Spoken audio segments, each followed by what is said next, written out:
Súper. Bueno, entonces este caso clínico obviamente es un caso visto en el hospital, múltiples personas ayudaron, entonces sí, agradezco a la doctora Romero y al doctor Taboada, quienes fueron parte de este caso desde el inicio. Entonces, este es un caso, es un hombre de 46 años de edad, quien es de Sonora, tiene antecedentes importantes porque un tabaquismo crónico, diabético, con dislipidemia e hipertenso. Y él acude a una revisión al hospital porque llevaba 3 semanas de mala visión y lo había visto el servicio de neurooftalmología. Entonces, ¿cómo empezó su evolución antes de llegar con nosotros? Tuvo una cefalea muy, muy importante con plenitud óptica, se agregaron mareos sin estabilidad, posteriormente la baja visual primero de un ojo, la esposa también nota la caída del cabello, y posteriormente a la baja visual se incluye un escotoma temporal. Eso hace que el paciente vaya a urgencias y se diagnostica un edema de papila.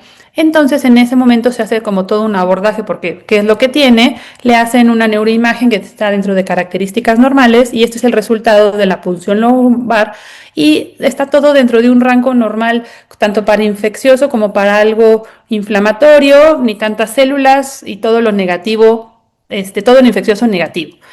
Entonces, seguía el paciente hospitalizado, alguien decidió hacerle este OCTI, análisis de fibras nerviosas, que estaba muy, muy inflamado, y unos campos visuales manuales que, como podemos ver, tenía una pérdida muy importante tanto del ojo derecho como del ojo izquierdo, que era pues realmente lo que él estaba diciendo como ese escotoma importante. No le dieron nada en todo este tiempo, y pues lo egresan por máximo beneficio, ¿no? Entonces llega a PEC, lo ve en neurooftalmología pensando que es este edema de papila. En ese entonces vemos que ya veía 20/40 y 20/70 con alteraciones a los colores y tenía una pupila de Pseudargin-Robinson que pensaron que era asociado a su diabetes, por lo tanto se piden laboratorios. Cabe la pena marcar que ya tenía células en cámara anterior desde que lo vieron, ¿no? En consulta de abrir expediente de primera vez en el hospital. El paciente regresa, la visión fue empeorando, laboratorios generales bien, un BDRL pues en 1 a 2, o sea, positivo directo, se pensaba que era algo como desmielinizante, faltaba lo infeccioso y ese día el residente muy bien vio que seguía con células en cámara anterior, entonces decide presentarlo a la clínica. Cuando se ve el paciente, el ojo derecho ya tenía una más mala agudeza visual, cuenta dedos, ya no se podía valorar el Ishihara, presiones bien y una celularidad de una cruz. Y ojo del lado izquierdo, un poquito de mejor visión, 2400, presiones bien y igual celularidad leve en cámara anterior. Por lo posterior llama la atención, entonces son estas imágenes de campo amplio que se alcanza a ver bastante bien todos los detalles porque solo tenía celularidad in vitro de una cruz, pero podemos ver un nervio edematoso congestivo y unos vasos muy tortuosos a expensas de estas lesiones que son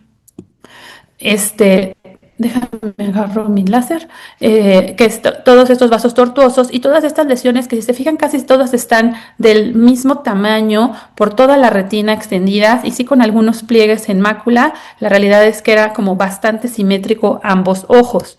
Llamaba la atención al revisar periferia que estas lesiones también se extendían. Había algunas que parecían un poquito más planas, pero la realidad es que estaban todas de la misma en la misma estadio.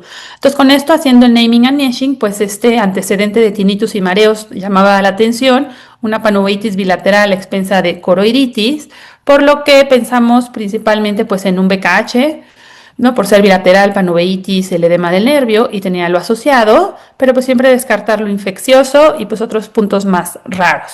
Entonces, al interrogatorio directo sí tenía una tos crónica con síntomas venegados y este aumento de caída del cabello y se piden muchos estudios tanto de laboratorio como de imagen.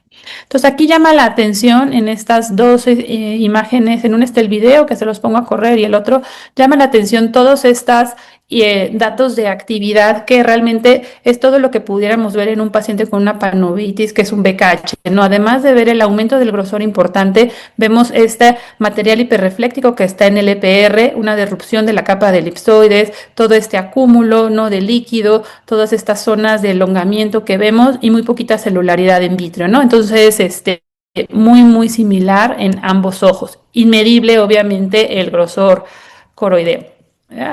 Espérenme que no puedo avanzar, ahí estoy. Realizamos una angiografía y un verde indocianina en el ojo, el lado izquierdo es angio, el otro es verde, y lo que podemos ver que llama la atención es que si había unas lesiones en fases iniciales en la angiografía que se alcanzan a ver como estos puntos hipofluorescentes que aumentaban a hiperfluorescentes en fases tardías, con una fuga muy muy importante de nervio que nos habla de una actividad severa, y también en las imágenes de verdindocianina, estas lesiones, si se fijan en alguna, se mantienen en inicial, están en inicial y llegan a final, lo cual nos habla de que están activas, así como está toda inflamación de nervio, tanto del ojo del lado derecho como estas del ojo del lado izquierdo. Y si se fijan, llama la atención que casi todas son, como vimos en la imagen, como súper moteadas, como si fuera algo, o sea, muy moteado. Entonces, con esto se agrega además un cuantiferón positivo y un PPD muy, muy positivo de 55 por 63 milímetros. Entonces, pensamos que pues obviamente era una tuberculosis ocular primero, y aunque pudiera simular un BKH.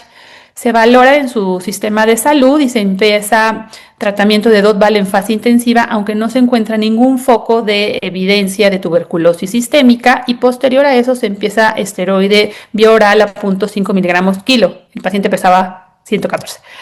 Llega a las 2 semanas y, como pueden ver, las visiones habían mejorado y hay una mejoría tanto del grosor como de las características de inflamación en ambos OCT. Se ve todavía los pliegues coroideos, pero se alcanzan a definir mejor las capas, menos líquido subretiniano.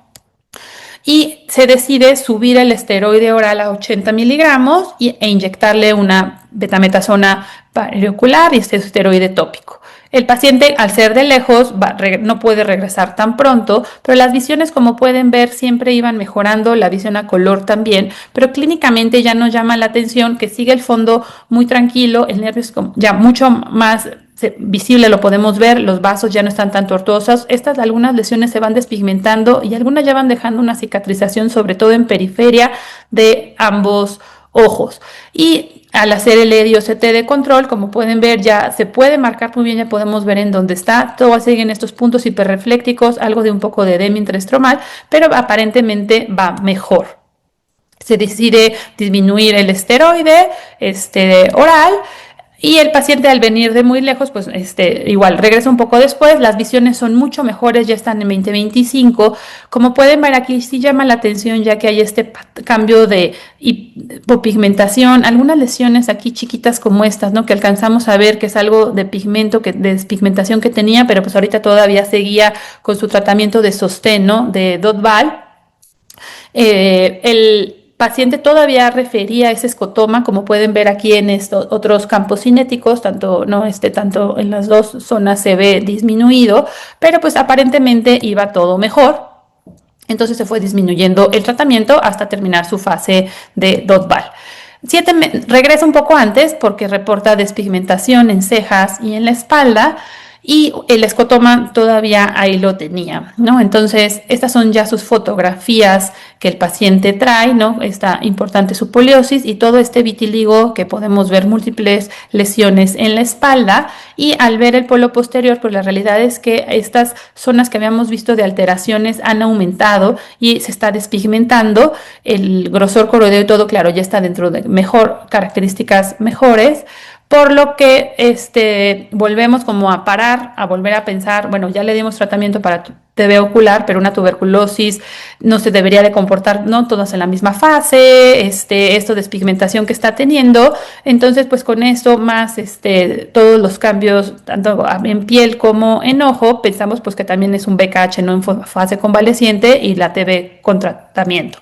Por lo que se decide agregar metotrexate a 15 miligramos a la semana, pero por este escotoma raro y eso también se decide descartar sarcoidosis y enfermedad de Bishop, ¿no? El paciente regresa un par de meses después, el escotoma pues es más o menos constante, ahorita vamos a ver por qué, pero clínicamente podemos ver que se ha despigmentado mucho más, pero todavía, a pesar de que está ya con una dosis alta de su metotrexate, tiene más lesiones numulares, sobre todo en periferiano, que las podemos ver en ambos ojos. Y el escotoma pues obviamente se correlaciona, ¿no? Con este daño que podemos ver aquí ya en el OCT y en el análisis de fibra de ambos ojos. Entonces, debido a esto, aunque el grosor coroideo, digo, hay una fórmula que podemos sacar para ver si estaba activo o no, aunque ha ido en disminución, la realidad es que pues lo hemos seguido viendo despigmentándose, por lo que se decide escalar a un segundo inmunomodulador para en algún momento pues pensar en dejarlo con biológico, que es lo que estamos ahora.